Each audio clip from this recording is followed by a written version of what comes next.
first of all, I want to thank everybody for coming. I think this means a lot to my mom and dad. And yeah, I don't think they expected this kind of turnout. So thank you very much for coming.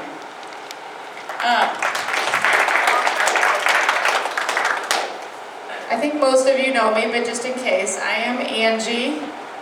I'm the favorite child. No, I'm just kidding. Oh, I'm just kidding. I'm the favorite daughter. Okay, there you go. That's my husband Frank back there with the video camera.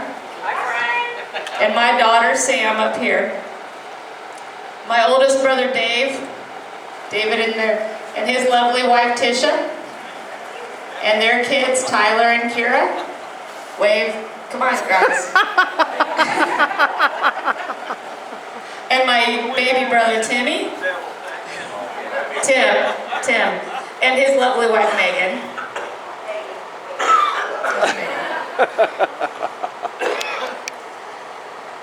All right. On September 12, 1964, it was a very windy day, I'm told, and apparently the pictures say so as well. On that morning, there was a minor car accident that my mother was involved in. And apparently her father freaked out because of this car accident. Didn't think, and mom was just calm, like it's fine. And he was not happy. He thought there was no way they were going to get to the church on time. It all worked out. Nobody knew. Nobody was the wiser. On that day, also after the wedding, and they were heading to their honeymoon, which was supposed to be in Cincinnati. But they weren't really much back then for planning ahead.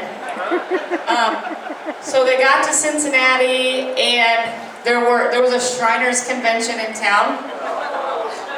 There were literally no hotel rooms to be found in Cincinnati. So they just piled back in the car and headed to Lexington, Kentucky, and that's where they spent their honeymoon.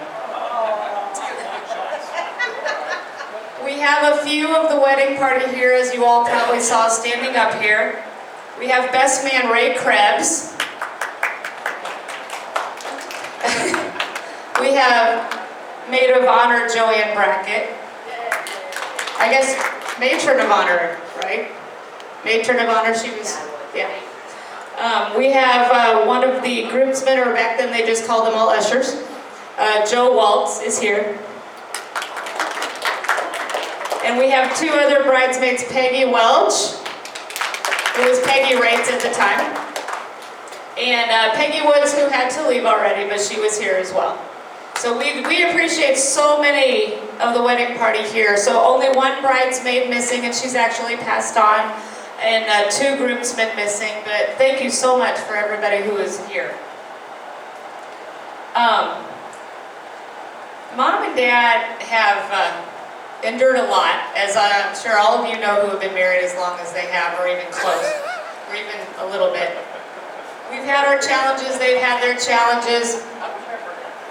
I can remember a lot of times when we were all decorating for Christmas, and this is where we all learned our curse words. I don't know if you've ever seen the Rates house at Christmas. It's not quite now like it used to be, but it was like the Griswolds, big to-do. So, and Dad shared a lot of his language with us throughout that time. That wasn't one of them. But the result of that was the Rates' was the most decorated house on the block every year. Every year. Joe Seal, Russ, you can contribute again. These are our neighbors. Okay. I remember very many community Little League opening day ceremonies. Mom and Dad were in charge for several years in a row for the ceremonies for the Little League opening day. And it was a long night the night before, trying to get all those things together, put the poems together. But as a result, it was a beautiful ceremony every year, and nobody was the wiser that we had a lot of tension in our house that night. Every Thanksgiving, continues to be a little bit of stress. But they do what they do, and in the end, it's a fabulous meal and a fabulous time. So I do believe that my mom and dad show what hard work and perseverance can lead to. Some really good results. Mom and dad have been a really good example for all of us growing up. Mom, your list is longest. Mom came to every one of my dance classes as I was growing up and wrote down every one of my steps so that I could remember them and practice at home. She had a notebook full of all my dance steps. If you see any of those photos back there with the dance costumes, every one of those that I was wearing was handmade by that lady right there. Yeah, she sewed every sequin, every bit of fringe on every one of those dance costumes as I was growing up. Mom was also a coach at Little League for me for about 10 years. And she was my head coach. As challenging as that can be, she stuck through it. She helped coach kickball at Little Flower. She was a room mother various times for all three of us. She was on the board of directors at Community Little League for countless years. She was on various committees here at Little Flower, where we all grew up. She helped lead the children's liturgy, and she's more recently been a greeter at the church. And she was a Brownie leader also for me growing up. Dad was the coach at Little League. He was a basketball coach here at Little Flower for all of us.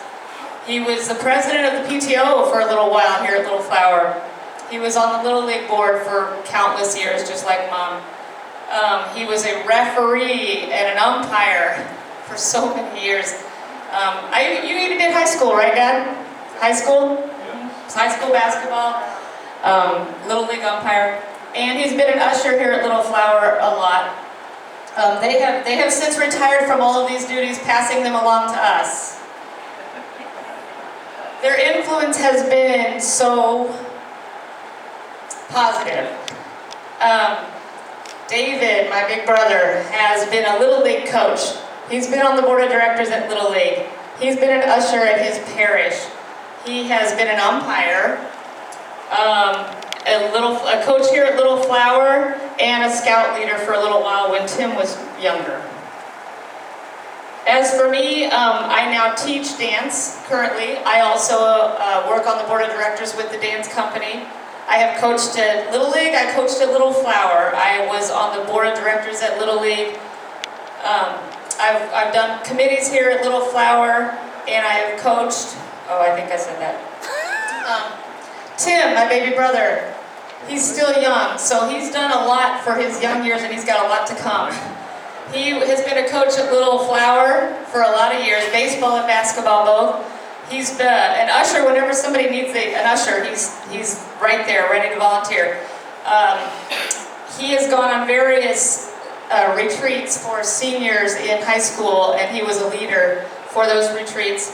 And he also helped coordinate all of our Little League events that we all participated in every single year. I do want to say, and I'm sorry, this is long, I want to say that the number one thing that my mom and dad passed on to all of us is their faith, their strong faith. We are, all of their children, we're 100% Catholic still. We are all active and we all participate in our parish activities.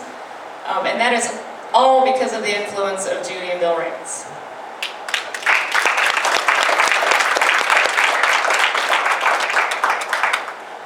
Did I forget anything? Okay. I want to introduce the best man, Ray Krebs. He has a toast for us. Oh.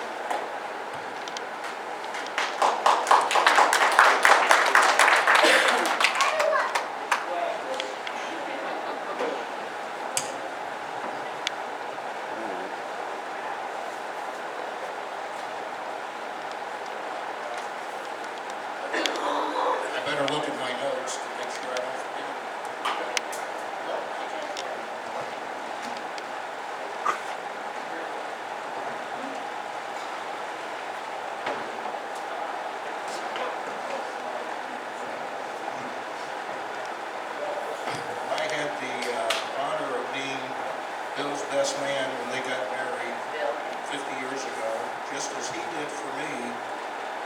Start again, we can't hear you. just as he did for me 54 years ago. So, and we both grew up on the near south side of Indianapolis. Graduated from Sacred Heart together in 1958. And we both know of how great it is to find that one special person that you want to annoy for the rest of your life. The fact that Bill and Judy are still married after 50 years of ups and downs is a true testament of their love for one another and their families. Thanks to all that are here today to help celebrate this special event. Everyone would raise their glass in a toast to Judy and Bill. As anniversaries come and anniversaries go, may your love and happiness continue to go on forever. Happy 50th. Yay! Take Clink.